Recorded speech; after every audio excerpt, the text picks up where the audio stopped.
एक बहन रहा करती है, 60-65 साल की उम्र होती है, बार बार फ़ोन करती है अपने भाई को। भाई गुजरात में रह कर के किसी ऐसी कंपनी में काम करता जहाँ पे वो परमानेंट है। बार बार फ़ोन करती है, भाई दीपावली में आया है, दीपावली में आया, तब भी भाई नहीं मिला। भाई उसके बाद में फिर पता चला है कि भाई का मतलब देखो क्या कहते हैं, फ़ोन नहीं लग रहा, भाई ने नंबर चेंज कर लिया है। बड़ी बातें, बहन टेंशन में आ जाती है। बहन बार बार भाभी से पूछती है कि भैया कब मिलेंगे, कब बात करेंगे, क्या हो गया भैया को। भैया दूज पे भी भैया ने फ़ोन नहीं उठाया मेरा। तो भाभी लक्ष्मी कानपुर में रहती है, शादी को 25 साल हो गए हैं, और अपनी ननद से कहती है दीदी जी उन्होंने नंबर चेंज कर लिया है। तो कांति कहती है कि ठीक है मुझे नंबर दे दो, लेकिन किसी तरह से टार मटोरा करती है और ये नंबर नहीं देती है। दोस्तों बताना चाहूँगी कि एक बहन अपने बचपन से जब माँ बाप ख़त्म हो गए हों, भाई को पाला हो तो बेटे से कम नहीं होता है। कांति ने माँ का प्यार नहीं देखा, भाई बाप का प्यार नहीं देखा, लेकिन भाई था, भाई को इस तरह से पाला, इतना संस्कारी बनाया जैसे अपने बेटे को। इस तरह से एक दिन कांति बैठी होती है और उसी भाई का नाम होता है शिवेंद्र सिंह, उम्र होती है 50 साल। उसी भाई का बेटा बड़ा रोहित 12 साल का। उससे कहती है कि पता नहीं भैया फ़ोन कब करेंगे, कब आएंगे, कब उठाएंगे, बड़ा दिमाग ख़राब हो रहा है। तो रोहित क्या कहता है जानते हो, वो अब कभी नहीं आएंगे बुआ जी, उनके साथ कुछ हो गया है। इतनी बात सुनते ही लक्ष्मी यानी रोहित की मम्मी और उसके भाई की भाभी यानी भाई की बीबी शिवेंद्र की बीबी उठाती है, रोहित को बगल में ले जाती है, दूर ले जाती है, इतना मारती है, यहीं से शक की सुई मानस पटल पे घूम जाते हैं कांति के। कांति आओ देखती है ना ताओ देखती है, चुपचाप अपनी भाभी के घर से निकल जाती हैं और सीधे थाने जाती हैं और वहाँ पे जा कर के वो अपने भाई की गुमशुदगी की रिपोर्ट लिखवाती हैं। 7 महीने हो गए हैं, भाई अभी तक उनसे बात नहीं किया है, नंबर भाभी दे नहीं रही हैं। भाई आया है तो मेरे दीपावली मुझसे मिला नहीं है, भैया दूज में मैं फ़ोन करती रह गई, भाई ने फ़ोन नहीं उठाया है। बड़ी चिंता, लेकिन पुलिस कोई भी किसी प्रकार की परवाह नहीं करती है उस प्यारी बहन के, जो भाई के लिए दिन रात तड़प रही थी, खाना पानी छोड़ चुकी थी। दोस्तों कांति फिर क्या करती है, अब ऐसे टेंशन में पड़ी रहती है और उसके बाद देखो क्या कहते हैं, इधर उधर पता करती है, रिश्तेदारी में पता करती है, गुजरात में कुछ लोगों से पता करती है। तो इनको पता चलता है कि गुजरात में 7 महीने से शिवेंद्र नहीं आया है। अब कांति बिल्कुल पागलों की तरह फिर भाग करके कहाँ जाती हैं, थाने जाती है, डायरेक्ट FIR करवाती हैं अपनी भाभी के नाम। इतनी हिम्मत वाली महिला 60-65 साल की हमने अभी तक नहीं देखा, जिसने अपने भाई के लिए अपना घर बर्बाद कर दिया, अनाथ हो गई, अकेले बेसहारा भीख मांगने पे आ गई। उसका कोई सहारा नहीं था, एक बेटा था, वो किस तरह से जेल चला जाता है, किस तरह से उसको उम्र कैद हो जाती है। 2023 की ये घटना 2024 के एंड की ये घटना अब ये खुलती है 2025 में।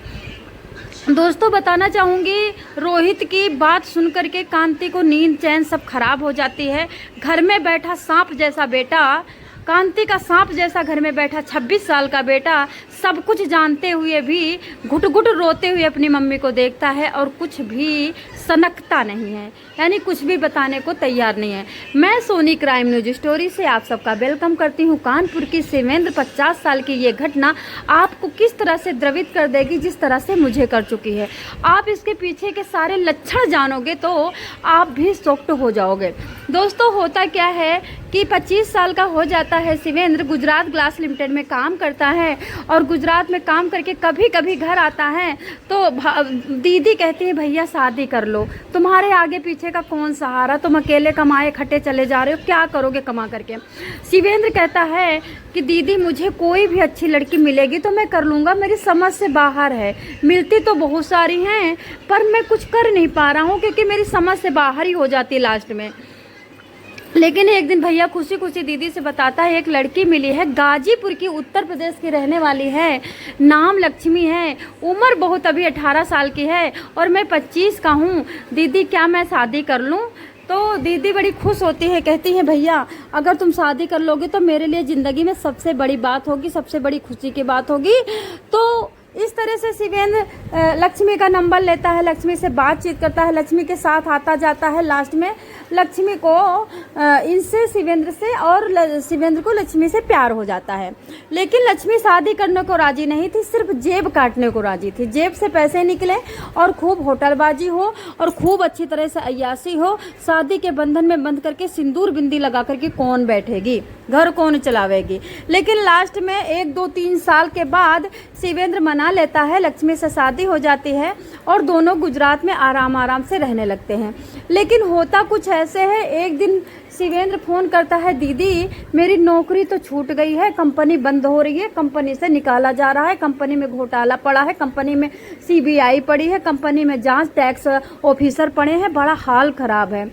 तो वो कहती है, दीदी कहती है, कांति तुम मेरे पास आ जा।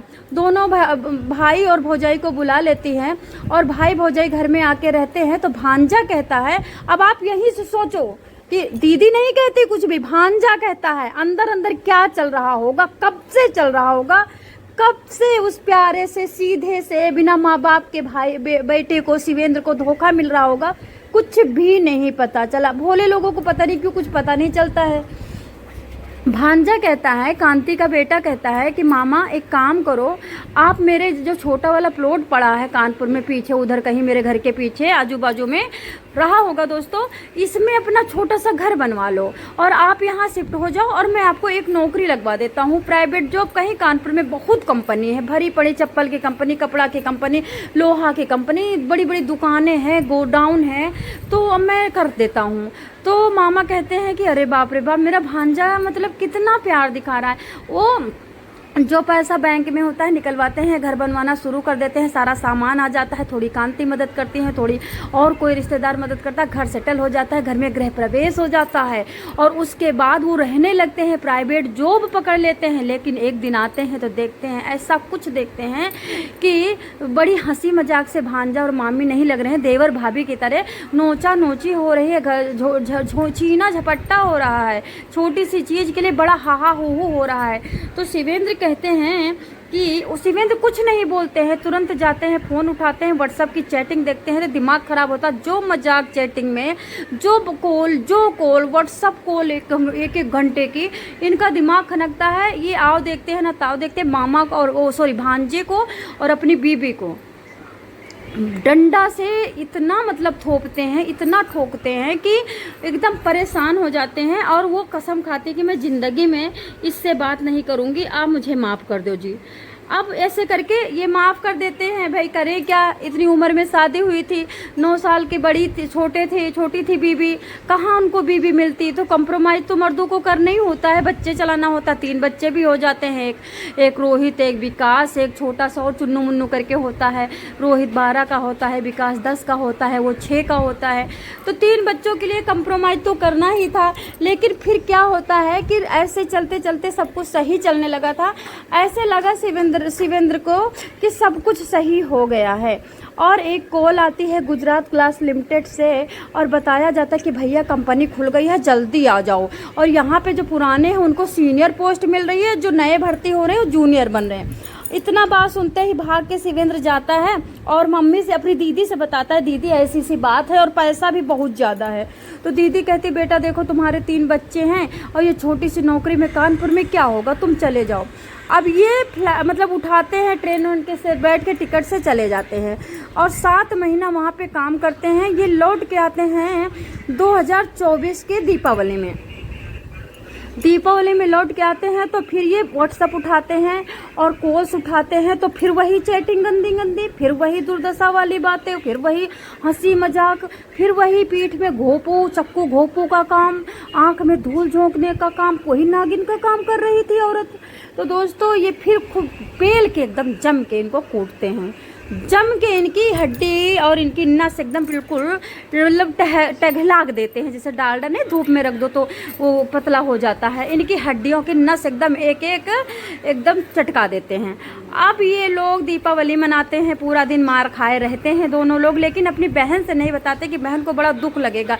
और फिर भाई होता है किस मुंह से बताओ, क्योंकि लव मैरिज किया था। बहन भी कहती है कि तुमने कैसी बीवी ढूंढी थी। तो दोस्तों लव मैरिज करने वाली औरतों पे भरोसा मत करना, किसी आदमी आदमी के चैप हो सकती, कंवारे में तो ब्याह के बाद आदमी को खा भी सकते हैं।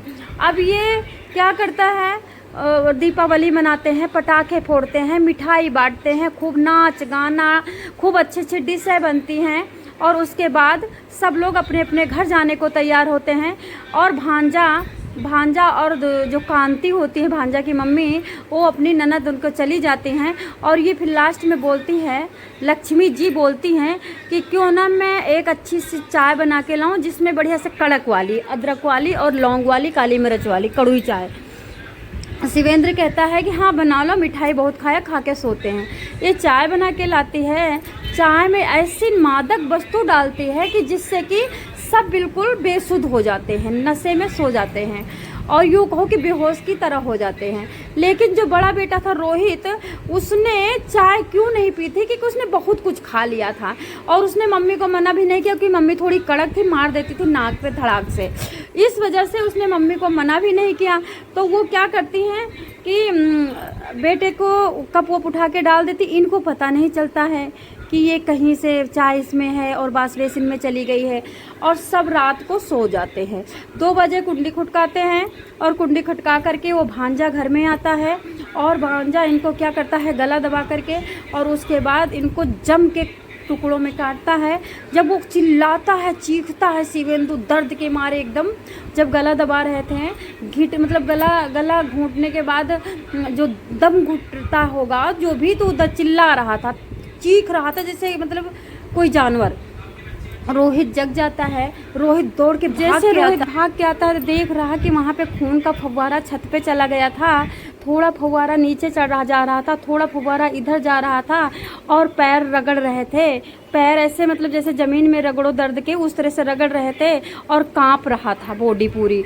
और फिर वो उसकी मम्मी उसको देखती है तो उसको बोलती, चल निकल अंदर चल, नहीं तो काट दूंगी तुझको, तेरे पापा के जगह पे पहुंचा दूंगी। रोहित चुपचाप चला जाता है। फिर वो एक आंख से खोल के तिरछी से देखता है तो वहाँ पे क्या होता है कि गाड़ करके और उनको टुकड़े टुकड़े करके घर में गाड़ देते हैं। और इस तरह से अब ये दोनों कहानी ख़त्म हो गई थी। भांजा जो कि गुजरात में मामा जब कमाने गया था तो भांजा घर में ही ज़्यादातर मामी के पास ही रहता था। मामी की सब्जी लाना, मामी का राशन लाना, मामी का दूध लाना, मामी के बच्चों को स्कूल पहुंचाना, उसका अपना कोई काम ही नहीं था, बस मामी के इर्द गिर्द ही डोलता था, लक्ष्मी जी के। तो इस तरह से लोगों को शक भी नहीं होता है, ये तो पहले से आता जाता था और लोग आराम से समझ जाते हैं ये विधवा हो गई है, समझ जाते हैं कि ये गुजरात चला गया है। और कांति भी समझ जाती है कि गुजरात में भैया चले गए। अच्छा, ये मम्मी कांति फ़ोन करती हैं भैया दूज के दिन, दीपावली में भैया दूज के दिन फ़ोन करते हैं कि भैया को अब तो भेज दो, दीपावली मना लिया, आया नहीं घर पे और अभी भेजो, व्रत है मेरा। तो कांति कहती, अरे जीजी वो तो चले गए, दीपावली के सुबह तड़की कॉल आया, बहुत अर्जेंट कोई काम था, वहाँ पे सीनियर बन चुके हैं तो चले गए।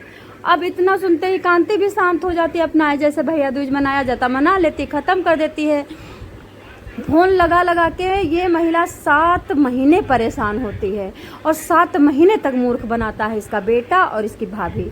तो दोस्तों इस तरह से जब रोहित ये मार के गाड़ के उसके बाद रोहित को आते हैं, इतना मारती हैं उसकी मम्मी बड़े वाले बेटे को, 12 साल के बेटे को। अच्छा आप ये बताइए 12 साल के बेटे की औकात क्या होती है? उसने इतनी उम्र में इतना दर्द सहा। एक तो तुम उसके पापा को मार रही हो जो कि बाहर रहता है, खूब कमाता है, घर बनाता है, घर चलाता है, प्यार करता है बच्चों को। दूसरे तुम धोखा दे रही हो, तीसरे तुम बेटे को भी मार रही हो। कैसे सह पाया होगा? अब तो रोहित पूरी ज़िंदगी नहीं जी पाएगा और ना तो कभी माँ पे भरोसा कर पाएगा, ना तो औरत जात पे भरोसा कर पाएगा, शायद वो शादी भी ना करे। ये सब वाकया देख करके कौन औरत पे भरोसा करेगा? मैं तो नहीं। तो दोस्तों फिर इस तरह से क्या होता है, जब रोहित कहता है बुआ जी पापा तो कभी नहीं आ सकते, अब इतने पे जब फूंकती है ना रोहित को उसकी मम्मी, तभी बुआ जाके फिर पुलिस कोई ध्यान नहीं देती है, तब बुआ जा करके यानी कांति जी जा करके अपने भाई के लिए भाभी के नाम FIR करवाती हैं। रोती हैं, गिड़गिड़ाती हैं, police on the spot action में आती है, उठा लेती है भाभी को और भाभी को ऐसी मतलब 3rd डिग्री का चार्ज और मोबाइल डिटेल से सब कुछ उनकी नज़र में आ जाता है पुलिस के। और पुलिस कहती है कि देखो, मुझे तुम्हारे भांजे ने तुम्हारे प्रेम लीला के बारे में सब कुछ बता दिया है, अब तुम बताओगी या फिर हम तुम्हारे साथ कुछ ऐसा करें जो आप सह ना पाओ। वो टूट जाती है लक्ष्मी। उम्र भी ज़्यादा हुई होती है। अब आपको पता है 25 साल शादी को हो गए होते हैं, शादी के पहले भी वो 18-20 की रही होंगी, तो अभी इतनी उम्र की औरत अब क्या करेगी। और वो अपने से 20 साल छोटे भांजे के लिए, अपने कमासुत पति के, अपने माँ बाप का नहीं था बचपन में, प्यार नहीं मिला उसको, बेचारा किस तरह से अपने जीवन को सेटल किया, उसको इस तरह से ये खो देती हैं। और अब ये जेल में आराम से भांजे के साथ बैठी हैं। तो दोस्तों, आप लोग इस कहानी से ये मान लो कि कोई भाई बना है और कोई भांजा बना है, कोई देवर बना है, कभी भरोसा मत करना। ये भाई बना करके भी गंदा काम करते हैं। मेरे नज़र में एक बंदा है जो हमेशा भाई बनता था, राखी बांधता था, और वो हमारे नियर डियर का बंदा है। और मतलब मैं बहुत नफरत करती हूँ उस बंदे से। वो बंदा सबकी दिखाव में तो राखी बांधता है, लेकिन अकेले में उसके साथ राखी बांधने के बाद, एक बार राखी बांधने के बाद उसके साथ राखी बांधा, 500 रुपया दिया, फिर अवैध संबंध बनाया। अब आप सोच सकते हो कि हम किस पे भरोसा करें। सबको पता है, हमें भी पता है, हमारे घर में पता है, सबको पता, हम कुछ नहीं कर सकते। क्या करेंगे बताओ। हम पुलिस के चक्कर काटें, थाने के चक्कर काटें, अपना पैसा बर्बाद करें, क्या करें, सहना पड़ता है। तो दोस्तों, अभी आप लोग सतर्क रहें, सचेत रहें, घटिया लोगों को फटकने मत दें, घटिया लोगों से रिश्ते मत बनाएं, और हो सके तो रिश्तों से दूर रहें, अकेले जीना सीखें, क्योंकि जिससे आप जुड़ोगे उतना ही ज़्यादा आप टूट जाओगे। तो अभी मैं बंद करती हूँ। कहानी बहुत लंबी हो रही है, आप लोग शायद देखो भी ना, लेकिन आप लोग देखना तो कमेंट जरूर करना। धन्यवाद।